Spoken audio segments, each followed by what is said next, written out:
Hello, welcome to TET preparation. TET preparation में आपका स्वागत है। आज हम प्रीवियस ईयर क्वेश्चंस की सीरीज में सीटेट 2018 का पेपर 1 का जिन्होंने लैंग्वेज सेकंड संस्कृत चूज किया है उनके लिए 121 से तो 150 प्रश्न संख्या का एनालिसिस करेंगे, समझेंगे। सीटेट 2018 का पेपर है प्रीवियस ईयर क्वेश्चंस की सीरीज में लैंग्वेज सेकंड जिन्होंने संस्कृत चूज किया था। जिन्होंने लैंग्वेज फर्स्ट संस्कृत चूज किया है उनके लिए भी मैं एक सेपरेट वीडियो बना दूंगा।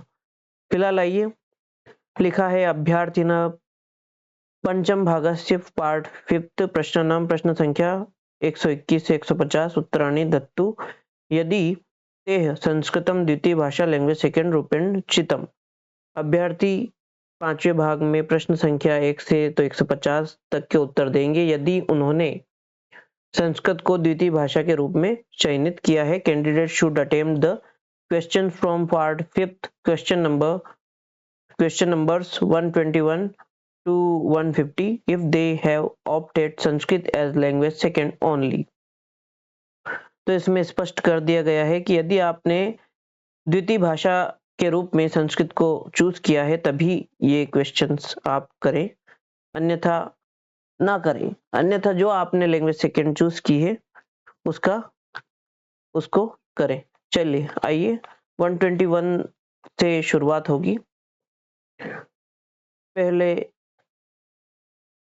121 नंबर का प्रश्न है। पहले ऊपर का हम सूचना समझ लेते हैं। अधोलिखिता नाम प्रश्न नाम प्रश्न संख्या 121 से 135 विकल्पात्मक उत्तरेभ्य उचिततमम उत्तरम चित्वा लिखत। अधोलिखित प्रश्नों में 121 से 135 तक विकल्प वाले प्रश्न हैं, उनमें से उचित उत्तर चुनकर लिखिए। 121 नंबर का प्रश्न ये रहा।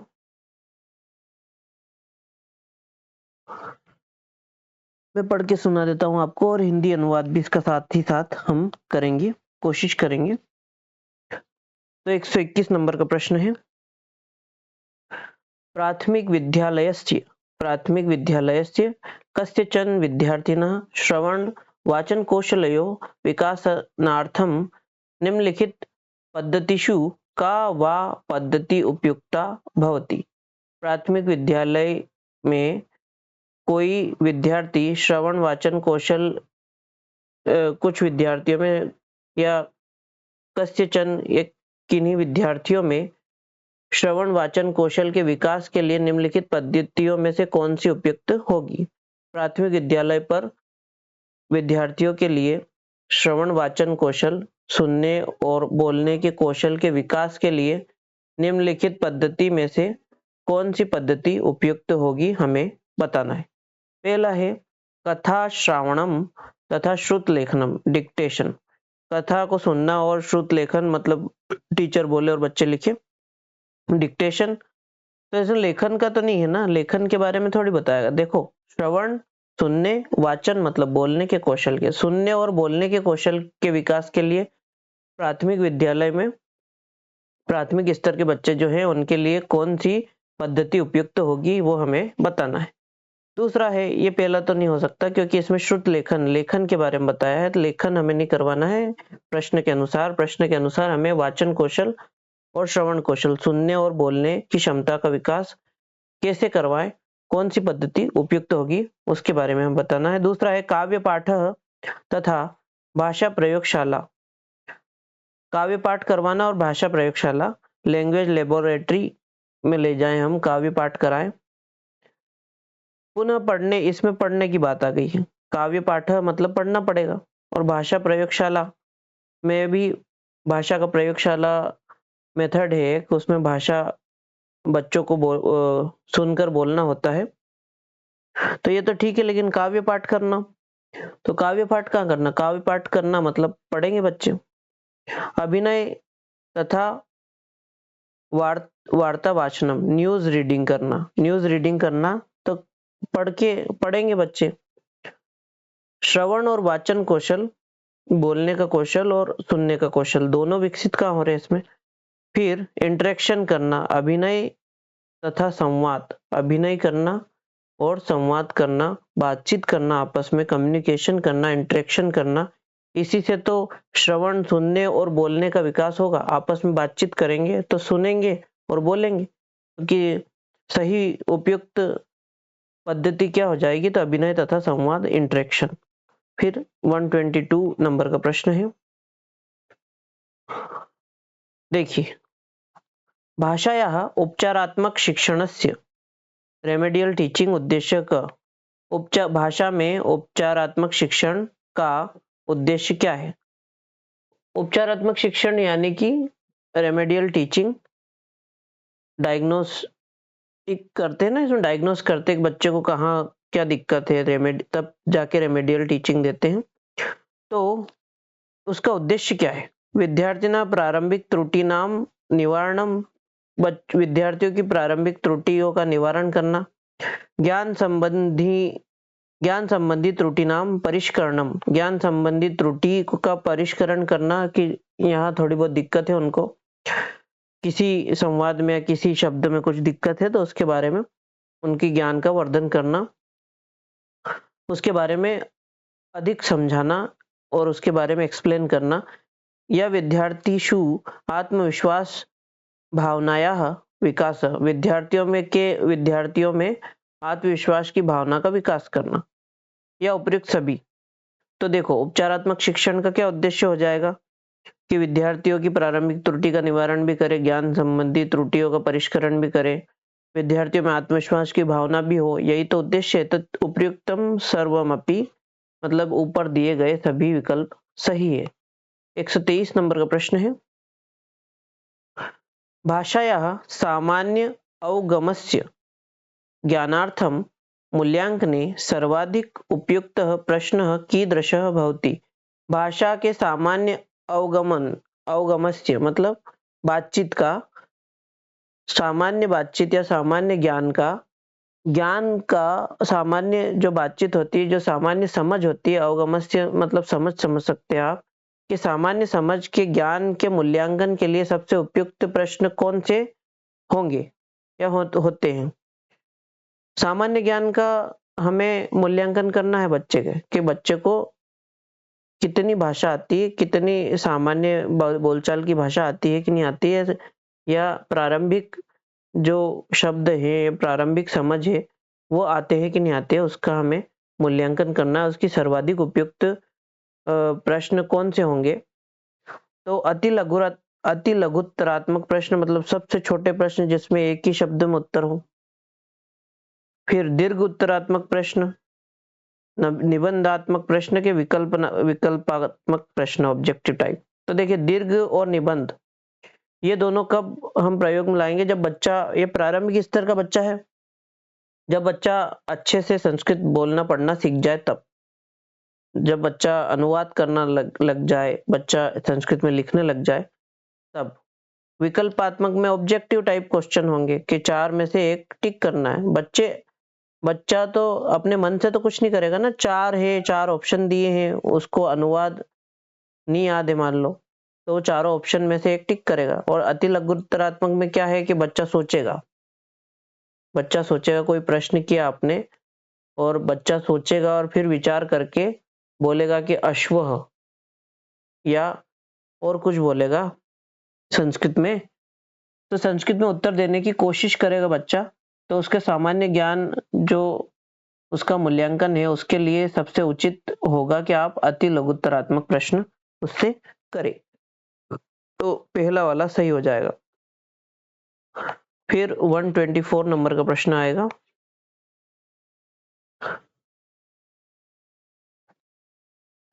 ये पेडागोजी से संबंधित प्रश्न चल रहे हैं अभी, संस्कृत पेडागोजी से।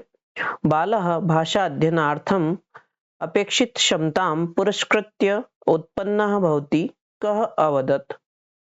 बालः मतलब बच्चे, भाषा अध्ययनार्थम भाषा अध्ययन के लिए अपेक्षित क्षमता मतलब जन्मजात क्षमता, पुरस्कृत उत्पन्न भवति मतलब बच्चे जो है वो भाषा अध्ययन के लिए जन्मजात क्षमता के साथ पैदा होते हैं।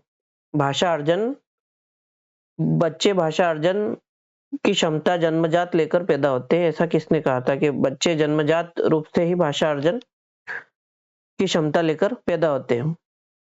तो जीन पियाजे ने कहा था? तो बिल्कुल नहीं, ये आपको याद होगा तभी आप इसका आंसर कर पाएंगे। चॉम्स्की, नोम चॉम्स्की ने कहा था कि बच्चे जो है वो जन्मजात क्षमता के साथ भाषा अर्जन की जन्मजात क्षमता के साथ पैदा होते हैं। बच्चे जो हैं वो भाषा अर्जन की जन्मजात क्षमता के साथ पैदा होते हैं, ऐसा किसने कहा था? तो नोम चॉम्स्की साहब ने कहा था। ये भी मनोवैज्ञानिक थे। फिर अगला 125 नंबर का प्रश्न है। बड़ा प्रश्न है, देखिए। सॉरी, 125 नंबर का, कदाचित काचित बालिका हिंदी भाषा प्रयुक्त राज्यात भवतः प्रांतुम आगच्छति। कदाचित मतलब कभी कोई बालिका आप हिंदी भाषा के प्रयुक्त राज्य से आपके प्रांत में आई है, तो समझ लीजिए कि आपका प्रांत कोई और भाषा बोलता है, आपके प्रांत में कोई और भाषा बोली जाती है, और बालिका जो है वो हिंदी भाषी राज्य से आई है। तथा भवतः संबंधी भाषा प्रयोगे प्रमादान करोति।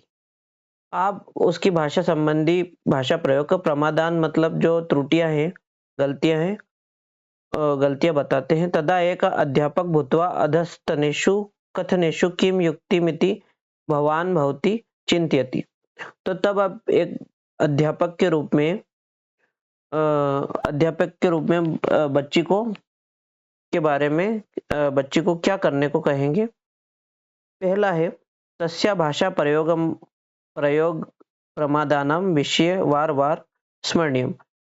तस्या मतलब उसके भाषा प्रयोग में जो प्रमाद है, प्रमाद मतलब जो त्रुटियां हैं, उनके विषय में बार बार उसको याद दिलाते रहेंगे। जहां उसने त्रुटि करी वहां उसको तुरंत बताएंगे कि भैया नहीं, तुमने यहाँ गलत बोला, ये शब्द गलत बोला, बार बार बताते रहेंगे। कि तस्य समीचीन भाषा प्रयोगार्थम इतोपि अवकाश देय। अवकाश मतलब छुट्टी नहीं देना। तस्य समीचीन भाषा मतलब जो भाषा उसको सीखनी है उसके प्रयोग के लिए इतोपि अवकाश देय मतलब उसको गलती करने देना चाहिए कि तुम बोलो कैसे भी, जैसे तैसे टूटी फूटी, जैसे इंग्लिश बोलना चाहो ऐसे बोलो। मान लो कोई सी भाषा, आपके प्रांत की भाषा इंग्लिश है और वो हिंदी से आई, तो उसको इंग्लिश बोलना है तो उसको बोलने दिया जाए, जैसा बोले वैसा बोलने दिया जाए। बाद में उसको त्रुटियों का निवारण अपने आप बोलते बोलते बातचीत करते करते इंटरेक्शन के माध्यम से हो जाएगा। तो दूसरा वाला सही लग रहा है। तीसरा है प्रतिदिनम अर्थ घंटाम यावत नूतन भाषा अभ्यास करणीय। प्रतिदिन आधा घंटा उसे नवीन भाषा जो उसे सीखनी है उसका अभ्यास कराए। कि तस्या मातृभाषा प्रभाव अधीयमानन नूतन भाषा ऊपरी न स्यात्। उसकी मातृभाषा का जो प्रभाव है वो नवीन भाषा पर नहीं होना चाहिए। तो बिल्कुल सही जवाब क्या हो जाएगा इसका कि आप एक शिक्षक के रूप में क्या करेंगे कि उसे गलती होती है तो होने दो, भाषा का प्रयोग अधिक से अधिक करे वो बालिका, ऐसा आप प्रयास करेंगे और ऐसे अवसर कक्षा में पैदा करेंगे। ठीक है। अगला प्रश्न है 126 नंबर का।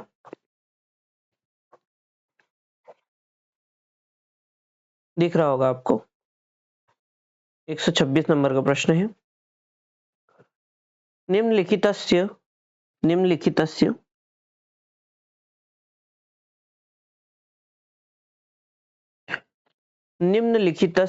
कस्य उद्देश्यस्य अनुसारम भाषा शिक्षणस्य आवश्यकता न भवति। निम्नलिखित में से किस उद्देश्य के अनुसार भाषा शिक्षण की आवश्यकता नहीं है? किस उद्देश्य में भाषा शिक्षण की आवश्यकता नहीं है? नीचे दिए गए जो लिखित जो ऑप्शन है उनमें से किसमें भाषा शिक्षण की आवश्यकता नहीं होती? तो जीवनस्य विविध दशानाम ज्ञानार्थम, जीवन की विविध दशाओं के ज्ञान के लिए भाषा की आवश्यकता होती है, तो होती है। भाषा बोधस्य अध्ययनार्थम लैंग्वेज कॉम्प्रिहेंशन, भाषा को समझने के लिए, भाषा को सामने वाला क्या बोलना चाह रहा है उसको समझने के लिए आपको भाषा शिक्षण की आवश्यकता होती है क्या? तो आप जब पैदा हुए तो माताजी, आपके पिताजी या आपके परिवार वालों ने आपको भाषा नहीं सिखाई, आपने एक्वायर की। तो एक्वायर की तो लैंग्वेज को समझने के लिए भाषा शिक्षण की आवश्यकता नहीं है। कोई दूसरी भाषा में भी हमें कोई सी दूसरी बात सिखा सकता है या बोल सकता है, समझा सकता है और हम भी समझ सकते हैं। फिर आभ्यंतर स्वरस्य इनर वॉइस वाचनार्थम श्रवणार्थश्च।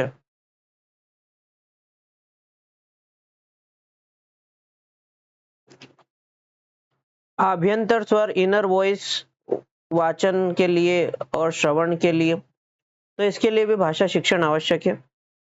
फिर जीवनस्य विविधा आवश्यकतानां परिपूर्णार्थम, मतलब जीवन की विविध आवश्यकताओं की पूर्ति के लिए भी हमें भाषा की आवश्यकता है कि कहीं से सामान लेने जाएंगे तो वहां बोलना ही पड़ेगा ना आपको।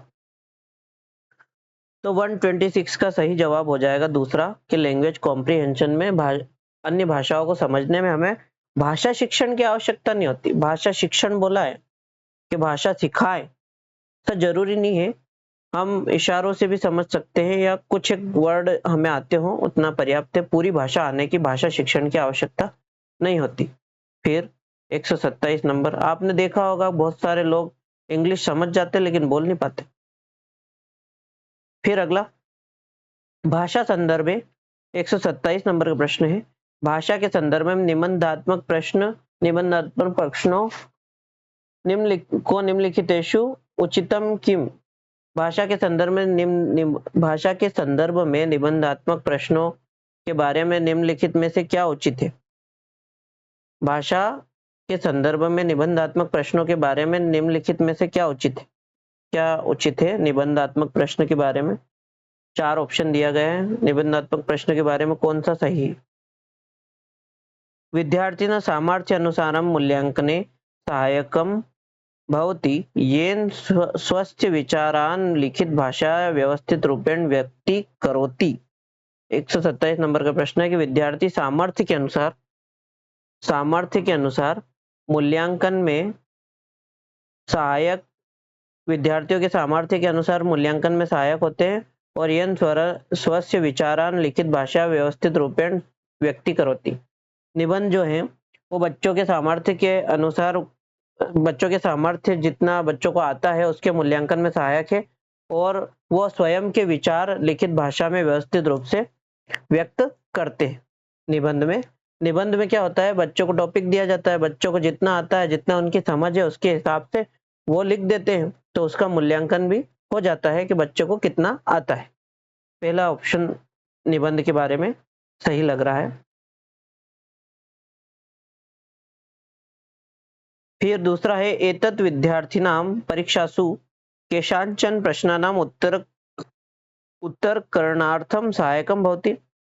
यह विद्यार्थियों को परीक्षा के किन्हीं प्रश्नों के उत्तर में सहायक होता है। तो निबंध प्रश्नों के उत्तर में सहायक नहीं होता। निबंध में तो अपने स्वयं से आपको बातें और विचार अपने लिखने होते हैं।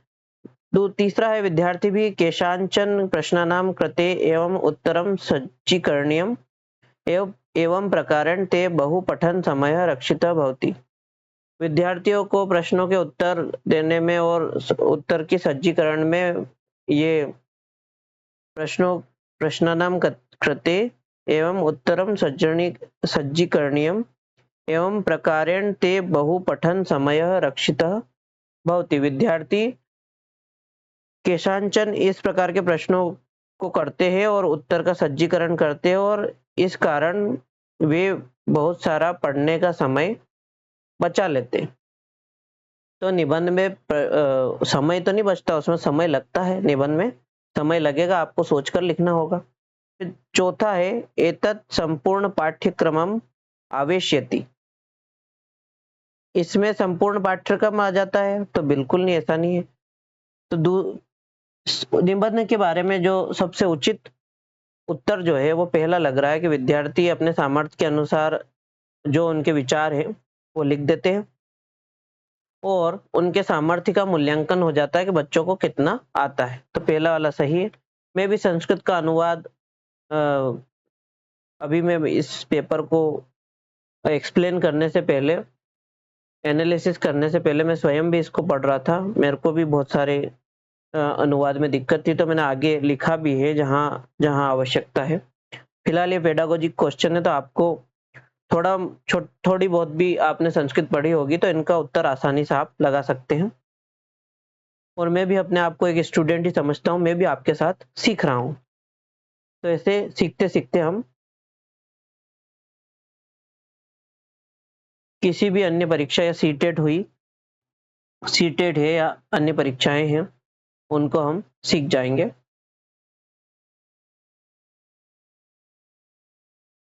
आइए अगला प्रश्न देखते हैं।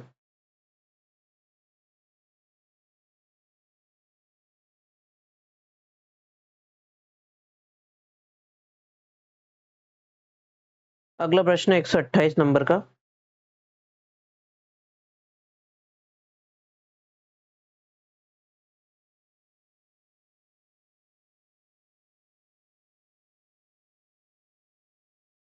एक सौ 28 नंबर का प्रश्न है, दिव्यांगानाम children with special need CWSN child, जो दिव्यांग बच्चे हैं उनके लेखन कौशल के वर्धन के लिए कस्य आवश्यकता भवति, किसकी आवश्यकता, कैसी आवश्यकता है, किसकी आवश्यकता होती है। तो दिव्यांग बच्चे हैं, चिल्ड्रन विद स्पेशल नीड्स वाले बच्चे हैं, तो उनके लेखन कौशल के, लिखने वाले कौशल के लिए आपको किसकी आवश्यकता होगी। विचारों की मौलिकता की होगी, कि प्रतीकात्मक भाषा, सिंबॉलिक लैंग्वेज मतलब ये हाथ वाली भाषा जिसमें आप इशारों का प्रयोग करें, वो वाली, कि समीचीन शब्दावल्य प्रयोग। समीचीन शब्दावल्य जो जो उचित शब्दावली हो, बच्चे के अनुसार जो उचित शब्दावली हो, वो वाली, कि सुंदराणी हस्ताक्षराणी, सुंदर अक्षरों का प्रयोग करेंगे आप। तो 128 नंबर का प्रश्न है, सही जवाब हो जाएगा इसका समीचीन शब्दावली। जैसी बच्चे के अनुसार, जैसा बच्चा है, बच्चे की आवश्यकता के अनुसार समीचीन मतलब उचित शब्दावली का प्रयोग हम करेंगे। 129 नंबर का प्रश्न है,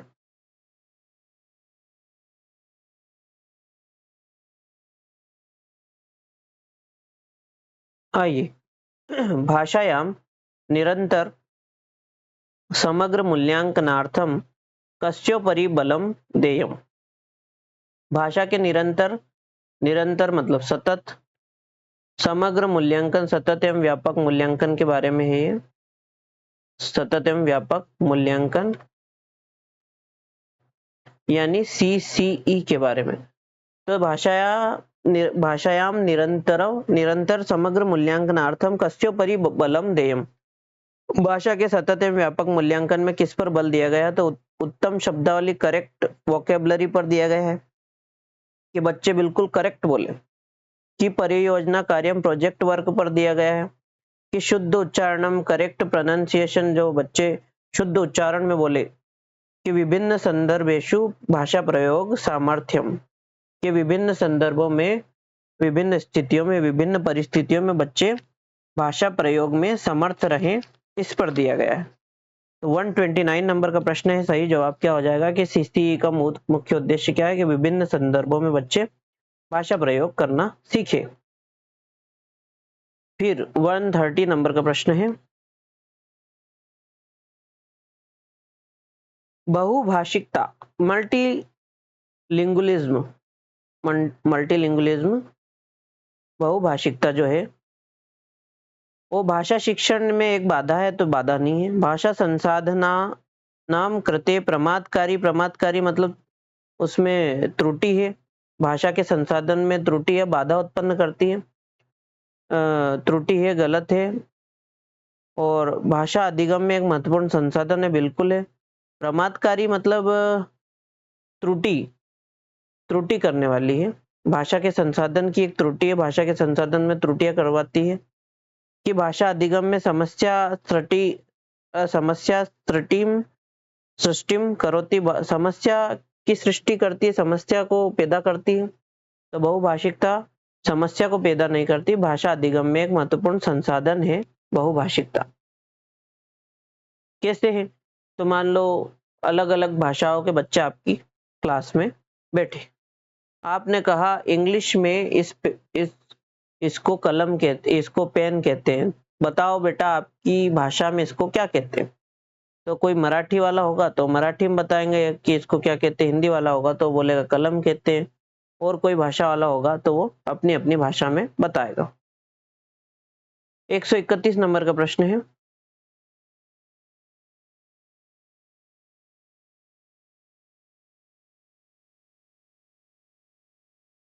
लिखा है भाषायाः प्राथमिक रूपम अस्ति। भाषा का प्राथमिक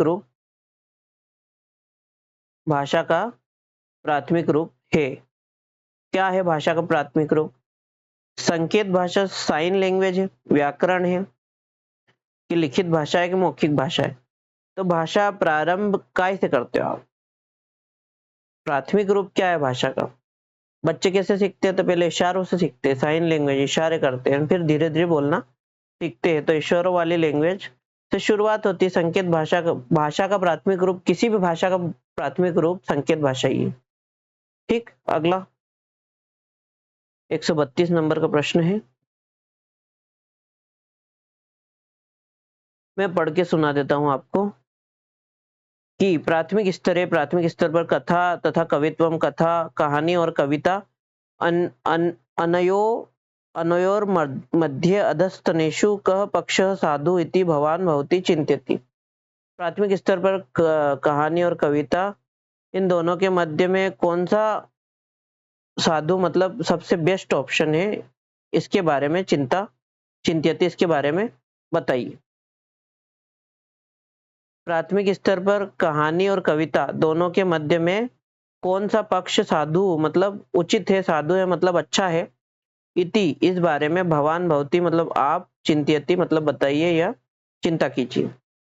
चिंता कीजिए मतलब सोचिए, चिंत्यति मतलब सोचिए, और ऑप्शंस में से बताइए। ते मूल्य पर कहा वैल्यू ओरिएंटेड भवेयु, वैल्यू ओरिएंटेड होते हैं, वैल्यूज मिलती है इससे तो होते हैं। कथा तथा कवित्वम उभयमपि शब्दावली वोकेबलरी दृष्टिया समृद्ध भवति। कथा और कविता दोनों शब्दावली वोकेबलरी की दृष्टि से समृद्ध होते हैं, उसमें वोकेबलरी अच्छी होती है बच्चों की। तीसरा है विभिन्न मुख्य नाम ध्येया नाम उदाहरण नाम पुनरावृत्ति बहुवारः भवितव्यम। विभिन्न मुख्य ध्येयों का उदाहरण के माध्यम से पुनरावृत्ति बहुत बार हो सकती है। विभिन्न मुख्य नाम ध्येयानाम उदाहरणानाम पुनरावृत्ति बहुवारं भवितव्यम। विभिन्न मुख्य ध्येयों की, मुख्य उद्देश्यों की उदाहरण की पुनरावृत्ति से बहुवारं भवति मतलब सीख जाते बच्चे। विशिष्ट, तीसरा वाला। फिर चौथा वाला विशिष्ट लेख का नाम कवित्वम तथा कथाश्च। विशिष्ट लेखकों की कविता तथा कथा सुनते बच्चे। तो प्राथमिक स्तर पर कथा और कविता में से दोनों के मध्य में से कौन सा साधु है, कौन सा अच्छा है, उसके बारे में हमें बताना। 132 नंबर का प्रश्न है, उत्तर हो जाएगा इसका दूसरा, कि प्राथमिक स्तर पर क्या उद्देश्य होगा कथा और कविता सुनाने का। तो कथा और कविता प्राथमिक स्तर पर पहली से पांचवी तक सुनाने का यह उद्देश्य होता है कि बच्चों की वोकेबलरी बढ़े, धीरे धीरे बच्चे शब्दों के बारे में सीखे, शब्दों का उच्चारण सीखे, शब्दों का अर्थ सीखे और अपने निजी जीवन में प्रयोग करना सीखे। तो 132 नंबर का दूसरा वाला सही हो जाएगा। कथा तथा कवित्वम दोनों में शब्दावली की दृष्टि से समृद्ध होते। ठीक, कुछ ऑप्शंस को मैं सही अनुवाद नहीं कर पाया हूँ, उसके लिए मैं क्षमा प्रार्थी हूँ। मैं भी सीख के आया हूँ, पढ़ के आया हूँ, उसके बाद आपको पढ़ा रहा हूँ, तो कुछ त्रुटियों का आप भी क्षमा करें और जितना हो सके उतना संस्कृत पढ़े, अनुवाद अपने आप बनता जाएगा। फिर आगे हम कोशिश करेंगे कि संस्कृत अनुवाद के विषय में भी हम कुछ एक वीडियो ला सकें। 133 नंबर का प्रश्न है, भाषायां व्याकरण शिक्षणम कस्य समीकरणाय सहायकम भवति। भाषा की व्याकरण शिक्षण में समीकरण सहायक भवति। भाषा में व्याकरण शिक्षण किस प्रकार सहायक है, किस लिए सहायक है? भाषा में व्याकरण का शिक्षण हम करवाते हैं तो वो किस में सहायक होता है बच्चों के लिए? व्याकरण शिक्षण आपने करवाया तो बच्चों में क्या आता है? एक्यूरेसी आती है, शुद्धता आती है, फ्लुएंसी आती है, वाक्य प्रवाह आती है कि बोलने में अच्छे हो जाते हैं, कि शुद्धता आ जाती है कि होता है होती है और लगता है लगती है, ये सब अच्छे से लिखना बोलना पढ़ना सीख जाते हैं। संख्यात्मकताया न्यूमरेसी आ जाती है, 1 2 3 4 5 ये आते हैं। कि साक्षरताया लिटरेसी आती है, साक्षरता है तभी तो पढ़ पा रहा है। न्यूमरेसी भी नहीं आती, फ्लुएंसी भी आती है, लेकिन सबसे ज्यादा उचित क्या हो जाएगा कि एक्यूरेसी आ जाती है। बच्चों में क्या आ जाती है? एक्यूरेसी। बच्चे शुद्ध वाक्य लिखना कैसे सीखेंगे? तो व्याकरण आती होगी तो शुद्ध वाक्य लिखेंगे। तो बिल्कुल पहला वाला सही हो जाएगा। व्याकरण शिक्षण किसमें सहायता करता है हमारी? तो शुद्धता लाने में, एक्यूरेसी लाने में बच्चे व्याकरण के नियमों से सीख जाते हैं कि भाषा में भाषा का शुद्ध रूप क्या होगा। 134 नंबर का प्रश्न है,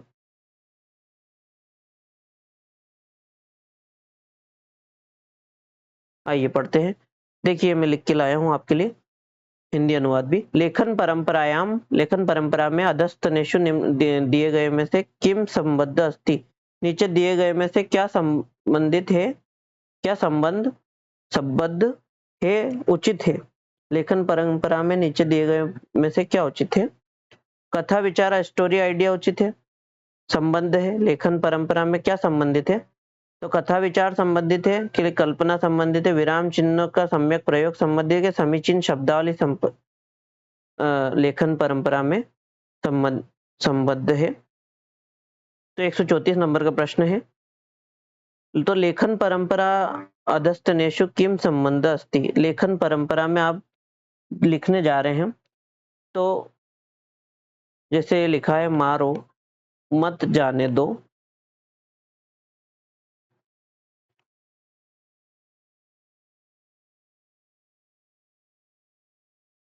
तो जैसे मैंने कोमा यहां लगा दिया तो इसका मतलब ये हो जाएगा कि मारो, इनको खूब मारो, मत जाने दो। फिर अगर मैंने कोमा यहां से हटा के, अल्प विराम है ये, अल्प विराम यहां से हटा के यहां लगा दिया, फिर लिखा मारो मत जाने दो, मारो मत इनको जाने दो। तो दोनों में एक कोमा लगाने से कितना डिफरेंस आ गया? तो लेखन परंपरा में क्या संबद्ध है, क्या इंपॉर्टेंट है? तो इंपॉर्टेंट हो जाएगा विराम चिन्हों का सम्यक प्रयोग करना, ये इंपॉर्टेंट हो जाएगा। ठीक, अब अगला प्रश्न है 135 नंबर का, दिख रहा होगा आपको।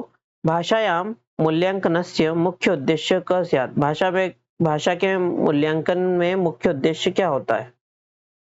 तो क्या होना चाहिए?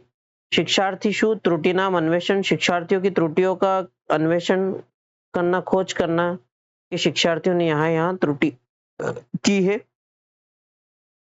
कि विद्यार्थिनां प्रदर्शनम दृष्ट्वा प्रोन्नत प्रमोशन कृते निर्णय, विद्यार्थियों के प्रमोशन को देख के उनको अगली कक्षा में प्रमोन्नत करना, अगली कक्षा में प्रमोशन करना। तीसरा, विद्यार्थी साधित उपलब्धि नाम आकलन, विद्यार्थियों की उपलब्धियों का आकलन करना कि ये बच्चा फर्स्ट है, सेकंड है, थर्ड है।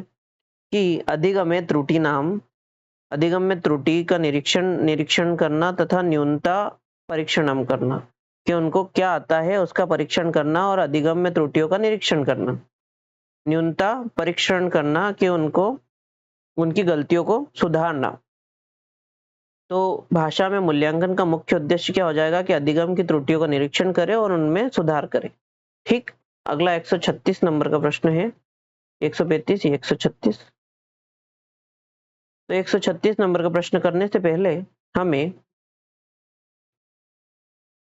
सूचना पढ़नी होगी। सूचना में लिखा है, अधोलिखितम गद्यांशम पठित्वा प्रश्नानाम प्रश्न संख्या 136 से 143 विकल्पात्मक उत्तरेभ्य उचिततमम उत्तरम चित्वा लिखत। अधोलिखित गद्यांश में से को पढ़कर प्रश्न संख्या 136 से 143 के विकल्पात्मक प्रश्नों के उचित उत्तर चुनकर लिखिए। तो मैं हिंदी अनुवाद पहले ही लाया हूं, तो हम संस्कृत और हिंदी दोनों पढ़ेंगे। लिखा है उत्सवे व्यसने दुर्भिक्षे राष्ट्रविप्लवे दैनंदिनी व्यवहारे च यह। इसको हाइलाइटर को हटा देते हैं, ऐसे ही पढ़ते हैं कि उत्सव मतलब त्योहार में, व्यसने मतलब लत में, दुर्भिक्ष मतलब सूखे में, राष्ट्र विप्लव में मतलब राष्ट्र की कठिनाई में जैसे कोरोना महामारी इत्यादि महामारी में, दैनंदिनी डेली व्यवहार में, च यह जो, च मतलब और, यह मतलब जो, च यह सहायताम करोति स बंधु भवति। त्योहार, लत, सूखा, राष्ट्र की कठिनाई, डेली व्यवहार में जो सहायता करता है वह बंधु होता है। कौन होता है? वह बंधु होता है, सखा होता है, मित्र होता है, बंधु होता है, मतलब अच्छा व्यक्ति होता है। तो बंधु हम यहाँ शब्द लेंगे। जो त्योहार में, लत में, सूखे में, राष्ट्र की कठिनाई में, डेली व्यवहार में जो सहायता करता है, जो हमारी सहायता करता है, वह बंधु होता है। यदि विश्वे सर्वत्र एतादृशः भावः भवेत् तदा विश्व बंधुत्वं संभवति। यदि विश्व में सभी जगह ऐसा भाव हो तब विश्व बंधुत्व संभव होता है। फिर अगला यहाँ पढ़ेंगे, परंतु अधुना निखिले संसारे कलहस्य अशांति च वातावरणम अस्ति। परंतु अधुना मतलब अभी, निखिले मतलब संपूर्ण संसार में, कलह का, अशांति का, कलह का च मतलब और होता है, कलह का और अशांति का वातावरण है। मानवः परस्परम न विश्वस्यन्ति। मानव परस्परम मतलब आपस में विश्वास नहीं करते हैं। ते परस्य कष्टम स्वकीयम कष्टम न गणयन्ति। ते मतलब वे परस्य दूसरे का कष्ट अपना कष्ट नहीं गिनते हैं। अपि च समर्थाः देशाः असमर्थान देशान प्रति उपेक्षा भाव प्रदर्शयन्ति। और अपि मतलब बल्कि भी होता है, बल्कि जो समर्थ देश है वो असमर्थ देशों के प्रति उपेक्षा का भाव दिखाते हैं। तेषाम उपरि स्वकीयम प्रभुत्वम स्थापयन्ति। उनके ऊपर भी अपना प्रभुत्व स्थापित करते हैं। जो समर्थ देश है वो असमर्थ देशों के ऊपर अपना प्रभुत्व स्थापित करते हैं। संसारे सर्वत्र विद्वेषस्य शत्रुतायाः हिंसायाः च भावना दृश्यते। संसारे मतलब संसार में, सर्वत्र मतलब सभी जगह, विद्वेष मतलब द्वेष, जलन की भावना, शत्रुता की भावना, हिंसा की भावना दिखती है। देशानाम विकासः, थोड़ा ऊपर कर लेते हैं, आइए पढ़िए।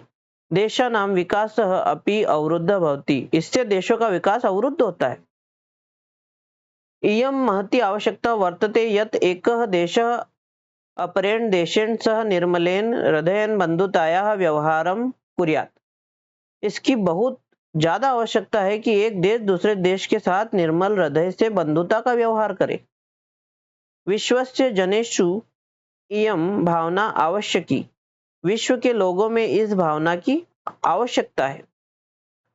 ततः विकासिता विकासित ततः विकासिता विकासित विकासित विकासिता विकासित मतलब विकासित, और यह संधि है, विकासित विकसित और अविकसित देशयोः विकासिता विकासित देशयोः मध्ये स्वस्था स्पर्धा भविष्यति। तब विकसित और अविकसित, विकासित ता लिखा है ना, यहाँ तो दीर्घ स्वर संधि है, तो विकसित और अविकसित देशों के बीच स्वस्थ स्पर्धा होगी।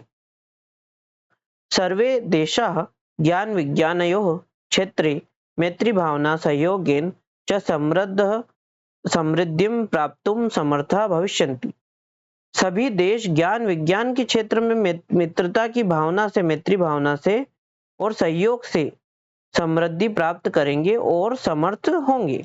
ठीक, अब ये अनुवाद मैंने बता दिया आपको कि त्योहार, लत में, सूखे में, कठिनाई में, डेली व्यवहार में जो सहायता करे बंधु है। यदि विश्व में सभी जगह ऐसा भाव हो तो विश्व बंधुत्व की भावना संभव हो जाएगी, परंतु अभी संपूर्ण संसार में कलह का, अशांति का वातावरण है। मानव आपस में विश्वास नहीं करते, वे दूसरे को कष्ट को अपना कष्ट नहीं समझते और बल्कि समर्थ देश असमर्थ देशों के प्रति उपेक्षा का भाव रखते हैं, उनके ऊपर अपना प्रभुत्व स्थापित करते हैं। संसार में सभी जगह द्वेष, जलन, शत्रुता, हिंसा की भावना दिखती है। इससे देशों का विकास अवरुद्ध होता है।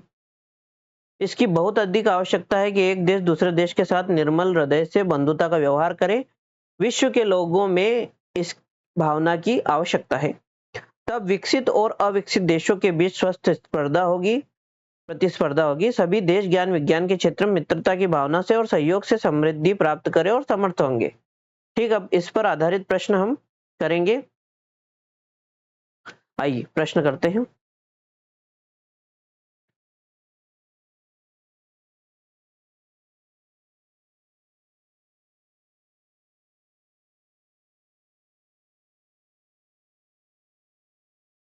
एक 136 नंबर का प्रश्न है।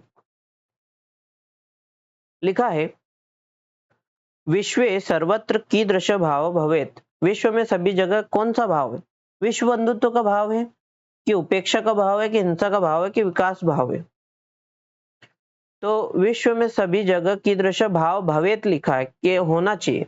विश्व में सभी जगह कैसा भाव होना चाहिए? तो उपेक्षा का भाव होना चाहिए कि उपेक्षा का भाव होना चाहिए कि हिंसा का भाव होना चाहिए कि विकास का भाव होना चाहिए कि विश्व बंधुत्व का भाव होना चाहिए? तो विश्व में सभी जगह कैसा भाव होना चाहिए? तो विश्व बंधुत्व का भाव होना चाहिए। हमें दिख जाएगा पहले ही कि यदि विश्व सर्वत्र एकादश भाव भवेत्, ऐसा भाव हो, तदा विश्व बंधुत्व संभवति। तो कैसा भाव होना चाहिए? तो विश्व बंधुत्व का भाव होना चाहिए। भवेत लिखा है मतलब कैसा होना चाहिए। ठीक, अब अगला 137 नंबर का प्रश्न है।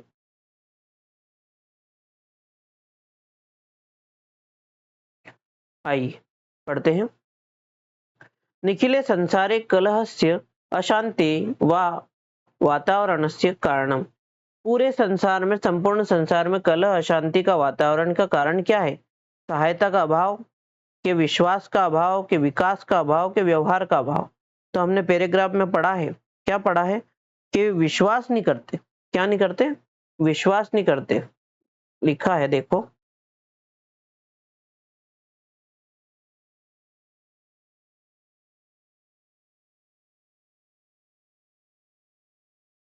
देखिए, विश्व बंधुत्व को भावना है, संबंध, सकल अशांति का वातावरण है। मानव परस्पर न विश्वस्यन्ति, मानव आपस में विश्वास नहीं करते। क्या कारण है कलह का, अशांति का, वातावरण का? तो परंतु अभी संपूर्ण संसार में कलह का और अशांति का वातावरण है, मानव आपस में विश्वास नहीं करते हैं। तो क्या कारण है कलह का, अशांति का पूरे संसार में? तो कलह का, अशांति का पूरे का वातावरण पूरे संसार में है। इसका मुख्य कारण अनुच्छेद के अनुसार विश्वास का अभाव है। दूसरा वाला ऑप्शन सही हो जाएगा, विश्वास का अभाव है।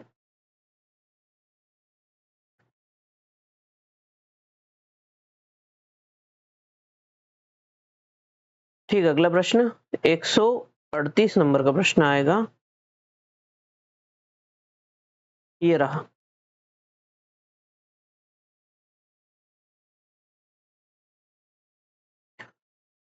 पढ़ते हैं, बहु विषयेषु यह सहायताम करोति स भवति। सभी विषयों में यानी कि सभी परिस्थितियों में जो सहायता करे वो क्या है? मित्र है, शत्रु है कि बंधु है कि सेवक है? तो अनुच्छेद के अनुसार, गद्यांश के अनुसार बंधु सही जवाब हो जाएगा 138 नंबर का। 137 नंबर का हम कर चुके हैं क्या? तो जी हाँ, हमने कर लिया है। अब 138 के बाद 139 नंबर का प्रश्न आएगा। ज्ञान विज्ञानयोः क्षेत्रे समृद्धि प्राप्तुं का भावना अपेक्षिता भवति। ज्ञान विज्ञान के क्षेत्र में समृद्धि प्राप्त करने के लिए कौन सी भावना अपेक्षित की जाती है? स्पर्धा की भावना, के प्रभुत्व की भावना, के विश्व बंधुत्व की भावना, के मैत्री भावना। तो पैराग्राफ में क्या लिखा है, पैराग्राफ में पढ़ेंगे हम। ज्ञान विज्ञान क्षेत्र समृद्धि प्राप्तुम, देखिए यहाँ लिखा है सर्वे देशा ज्ञान विज्ञान क्षेत्रे मैत्री भावनाया सहयोगेन च समृद्धि प्राप्तुम समर्था भवति। मैत्री भावना होनी चाहिए। कैसी भावना होनी चाहिए? तो ज्ञान विज्ञान के क्षेत्र में अगर आपको समृद्धि प्राप्त करनी है तो कैसी भावना होनी चाहिए? मैत्री भावना होनी चाहिए। अगला प्रश्न 140 नंबर का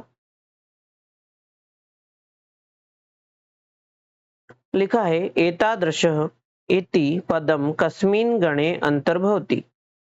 एतादृश यानी कि ऐसा, इसमें कौन सा गुण है? नामवाचक है कि सर्वनाम है कि क्रिया विशेषण है कि क्रिया है? एतादृश यानी ऐसा। तो 140 नंबर का प्रश्न है ऐसा, वैसा, ऐसा, वैसा, इसका, उसका, ये सब हम किसके लिए प्रयोग करते हैं? कौन से शब्द है? तो सर्वनाम शब्द है। कौन सा शब्द है? सर्वनाम शब्द है। 141 नंबर का प्रश्न है कुर्यात्, कुर्यात् इति पदम कस्मिन् लकारे प्रयुक्तम। तो लट लकार में तीता अंति सीता आता है। लोट लकार में तू ता मंतु, लंग लकार में और कुछ आता है। लिंग लकार में ए तेता में एयु, कुर्यात, ए तेता में यू, ए है तमेत, एयम एव एम। तो कुर्यात जो है वो विधिलिंग में आता है। किस में आता है? विधिलिंग लकार में। लिंग लकार लिखा है ना, मतलब विधिलिंग लकार में। ठीक, विधिलिंग लकार, लट लकार, लोट लकार, इन सब के बारे में आप पढ़ेंगे, इनके प्रयोग पढ़ेंगे आप। तो उसके बारे में आप का होमवर्क है आज कि आप लट लकार, लोट लकार, विधिलिंग लकार, इन लंग लकार, इन सब लट लकार, इस लड लकार, इस सब के बारे में आप पढ़ेंगे और इनको याद करेंगे। 141 का हो गया। 142 नंबर का प्रश्न ये रहा, दिख रहा होगा आपको। सहयोग, सहयोग शब्द से पर्याय अस्ति। सहयोग शब्द का पर्यायवाची शब्द हमें बताना है। 142 नंबर का प्रश्न है योगाभ्यास, योग का अभ्यास सहयोग मतलब के सहकार, सहकार मतलब सहयोग, आविष्कार मतलब खोज, गणना मतलब गिनना, तो सहकार मतलब सहयोग वाली, सहयोग यानी कि सहकार, ये पर्यायवाची शब्द है। सहयोग का पर्यायवाची शब्द क्या हो जाएगा? सहकार। फिर 143 नंबर का प्रश्न है संसारी, संसारे सर्वत्र किम दृश्यते। संसार में सभी जगह क्या दिखता है? विद्वेष दिखता है, शत्रुता दिखती है, हिंसा दिखती है कि उपयुक्त सभी दिखता है? तो बिल्कुल उपयुक्त सभी दिखता है कि विद्वेष भावना है, शत्रुता भावना है, हिंसा भावना है। ठीक, अब 144 नंबर का प्रश्न करने से पहले हमें सूचना पढ़नी होगी। आइए सूचना पढ़ते हैं।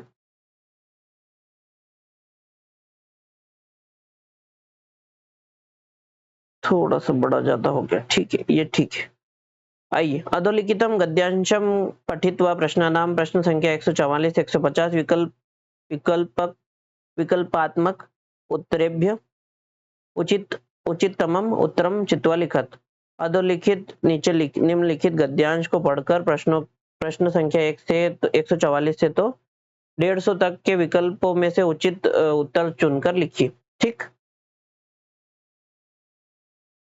आइए अब ये पढ़ते हैं हम गद्यांश।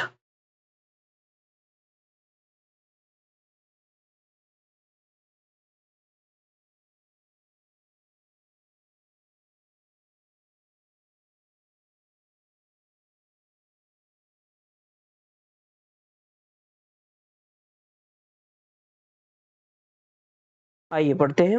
लिखा है विश्वस्य उपलब्धासु भाषासु संस्कृत भाषा प्राचीनतमा भाषा अस्ति। विश्व की उपलब्ध भाषाओं में संस्कृत भाषा सबसे प्राचीनतम भाषा है। बिल्कुल सही बात बोल रहे हैं ये। भाषेयम अनेकानाम भाषाणाम जननी माता मता। भाषाओं में ये अनेक भाषाओं की जननी है। ये जो ऊपर दी गई भाषा है, जो यह भाषा है संस्कृत भाषा, ये अनेक भाषाओं की जननी है। प्राचीन प्राचीनयोः ज्ञान विज्ञानयोः निधि अस्याम सुरक्षित। प्राचीन ज्ञान विज्ञान का खजाना इसमें सुरक्षित है। संस्कृतस्य महत्व विषये केनापि कथितम्। संस्कृतस्य महत्वम विषये केनापि कथितम्। संस्कृत के महत्व के विषय में केनापि मतलब किसी ने, केनापि मतलब किसी ने, कथितम मतलब कहा है कि भारतस्य प्रतिष्ठे द्वे, भारत की दो प्रतिष्ठाएं, संस्कृतम संस्कृतिस्तथा, तथा संस्कृत और संस्कृति। संस्कृत और पहला है संस्कृत, दूसरा है संस्कृति। ये तथा इसमें इनबिल्ट है, मतलब संधि विच्छेद के थ्रू जुड़ा हुआ है। संस्कृत और संस्कृति दोनों भारत की प्रतिष्ठाएं हैं। आगे पढ़ेंगे। लिखा है इयम भाषा अतीव वैज्ञानिकी। ये भाषा अति वैज्ञानिक है। केचन कथयन्ति यत् संस्कृतमेव संगणकस्य कृते सर्वोत्तमा भाषा। कुछ लोग कहते हैं कि संस्कृत ही कंप्यूटर के लिए सर्वोत्तम भाषा है। अस्याः वाङ्मयं वेदे पुराणे नीतिशास्त्रे चिकित्साशास्त्रादिभिश्च समृद्धम अस्ति। अस्या मतलब इसका, वाङ्मय मतलब साहित्य, साहित्य से बढ़कर होता है, लेकिन उचित शब्द नहीं मिल रहा था मेरे को, तो मैंने साहित्य लिख दिया है। इसका जो साहित्य है, इसका वाङ्मय है, वो वेदों, पुराणों, नीति शास्त्रों, चिकित्सा शास्त्रों आदि से समृद्ध है। जो संस्कृत भाषा का साहित्य है वो वेद, पुराण, नीति शास्त्र, चिकित्सा शास्त्रों से समृद्ध है।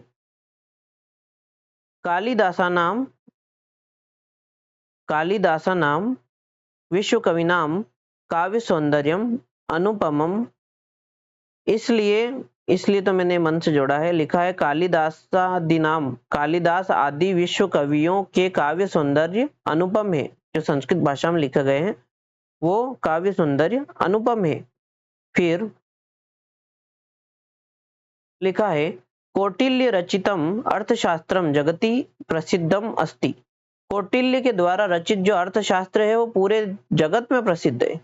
गणित शास्त्रे शून्यस्य प्रतिपादनम सर्वप्रथमम आर्यभट्टः अकरोत्। गणित शास्त्र में शून्य मतलब जीरो का प्रतिपादन सर्वप्रथम आर्यभट्ट ने किया था। गणित शास्त्र में जीरो का जो प्रतिपादन है, जीरो का जो आविष्कार है, शून्य का जो आविष्कार है, शून्य का जो प्रतिपादन है, वह सर्वप्रथम आर्यभट्ट ने किया था। चिकित्सा शास्त्रे चरक सुश्रुतयोः योगदानम विश्व प्रसिद्धम। चिकित्सा शास्त्र में चरक और सुश्रुत का योगदान विश्व प्रसिद्ध है। संस्कृते यानी अन्यानि शास्त्राणि विद्यन्ते तेषु वास्तुशास्त्रम, रसायनशास्त्रम, खगोलविज्ञानम, ज्योतिषशास्त्रम, विमानशास्त्रम इत्यादीनि उल्लेखनीयानि। संस्कृत में जो अन्य शास्त्र मिलते हैं उनमें वास्तुशास्त्र, रसायन शास्त्र यानी केमिस्ट्री, खगोल विज्ञान, ज्योतिष शास्त्र, विमान शास्त्र इत्यादि में उल्लेखनीय है। फिर संस्कृते विद्यमानाः सूक्तयः अभ्युदयाय प्रेरयन्ति। संस्कृत में विद्यमान सुक्तियां मतलब जो सुधन उक्तियां, मतलब जो अच्छी उक्तियां हैं, अच्छी कहावतें हैं, आगे बढ़ने के लिए प्रेरित करती। सुक्तियां जो है वो आगे बढ़ने के लिए प्रेरित करती हैं। यथा जैसे सत्यमेव जयते। कौन सी उक्ति? ये सुक्तियां हैं सत्यमेव जयते, सत्य की विजय हो, वसुदेव कुटुंबकम, सब साथ में मिलकर विश्व बंधुत्व की भावना से रहे, विद्या अमृत मश्नुते, विद्या के द्वारा अमृत की प्राप्ति होती है।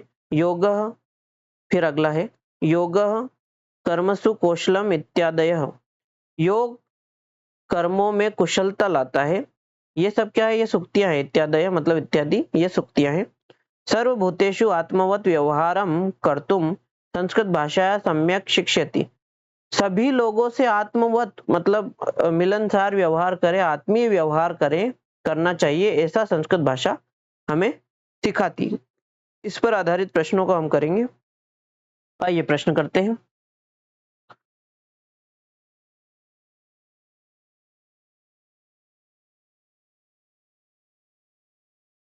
ये कहाँ गया, ये रहा। आइए प्रश्न करते हैं।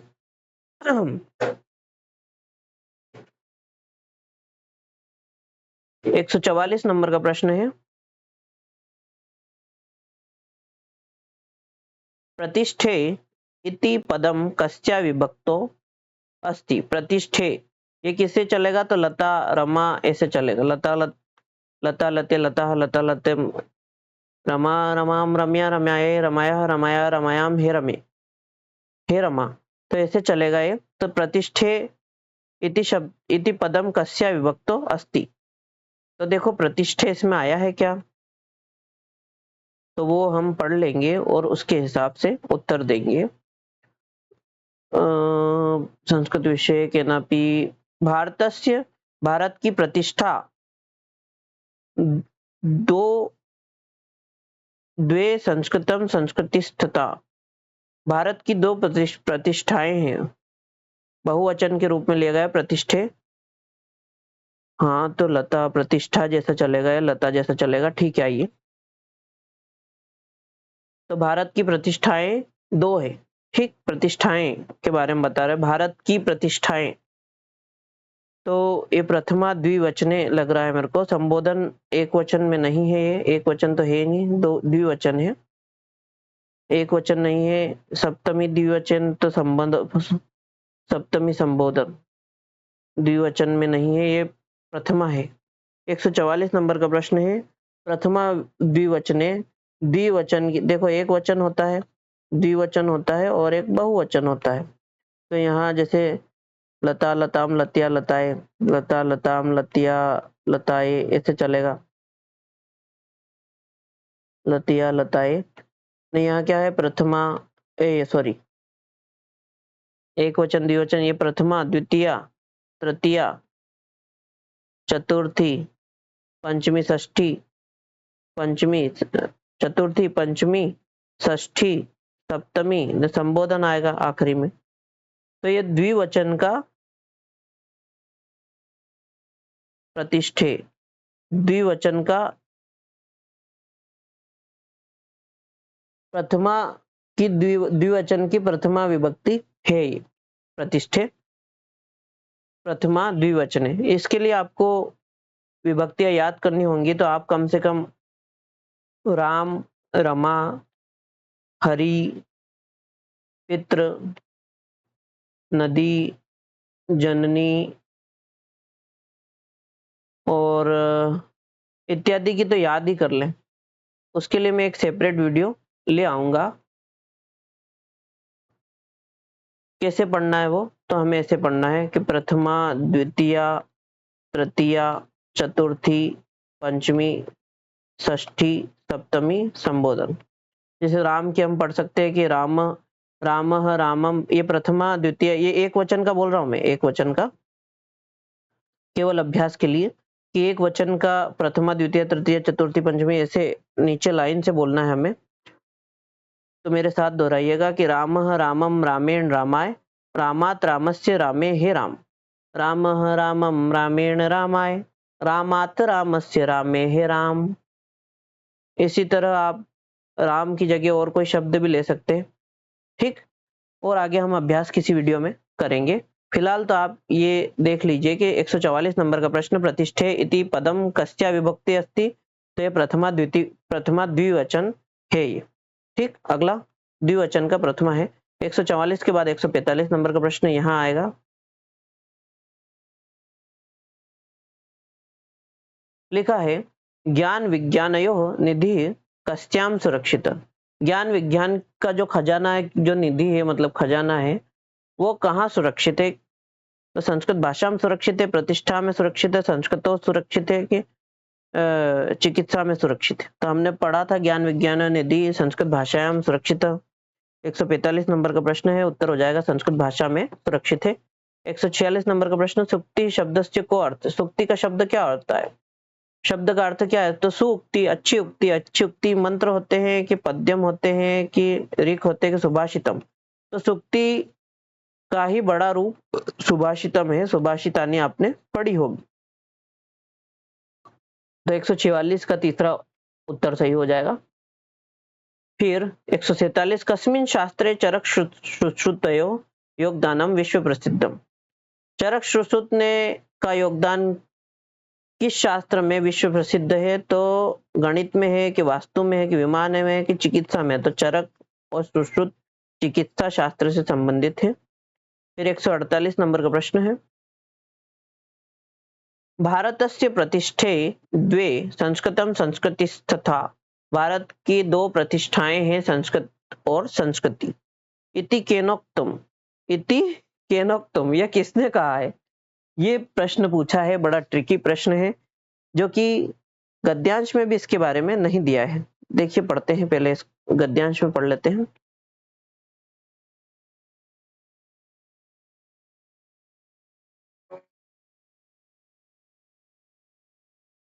देखो, यहाँ लिखा है, संस्कृतस्य महत्व विषये केनापि कथितम। संस्कृत के महत्व के विषय में किसी ने कहा है, और उसके बारे में बताया नहीं किसने कहा है। भारतस्य प्रतिष्ठे द्वे संस्कृतम संस्कृतिस्तथा। कि भारत की दो प्रतिष्ठाएं हैं, पहला है संस्कृत, दूसरा है संस्कृति। तो केनापि कथितम, किसी ने कहा है, तो हम इसी के अनुसार उत्तर देंगे। आइए, लिखा है कि भारत की प्रतिष्ठा, दो प्रतिष्ठाएं, संस्कृति और संस्कृतिस्था। संस्कृत और संस्कृति, ऐसा किसने कहा है? तो कालिदास ने नहीं कहा है, विश्वनाथ ने नहीं कहा है, दंडीनाथ ने कहा है। गद्यांश के अनुसार केनापि ने कहा है, किसी ने कहा है। तो अच्छा प्रश्न है, उलझाने वाला प्रश्न है ये, बच्चे कालिदास भी करके आ सकते हैं। फिर सर्वभूतेषु आत्मवत व्यवहारम कर्तुम क संस्कृत भाषा शिक्षयति चेत तेन किम प्राप्यते। सभी से आत्मवत व्यवहार करना संस्कृत भाषा में सिखाया जाता है। चेत तेन किम प्राप्यते, कि कैसे प्राप्त होगा? तो आत्मज्ञान से प्राप्त होगा कि व्यवहार ज्ञान से कि भाषा ज्ञान से कि समानता से?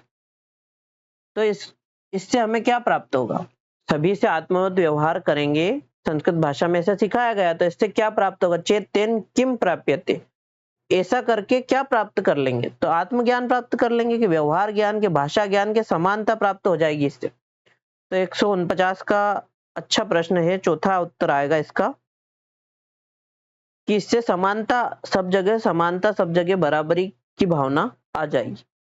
लास्ट प्रश्न है 150 नंबर का, कि संगणक शब्द से को अर्थ। संगणक शब्द का क्या अर्थ है? कैलकुलेटर है कि मैथ से कि अबेकस है, गणित है कि अबेकस है कि कंप्यूटर है? तो संगणक कंप्यूटर को ही कहते। अगले वीडियो में हम कोशिश करेंगे कि जिन्होंने प्रथम भाषा के रूप में संस्कृत को लिया है, हम 2018 का जो पेपर है, प्रीवियस ईयर क्वेश्चंस का जो पेपर है सीटेट का, जिन्होंने भाषा एक के रूप में संस्कृत लिया है, हम उसको एक्सप्लेन करने की कोशिश करेंगे, एनालिसिस करने की कोशिश करेंगे।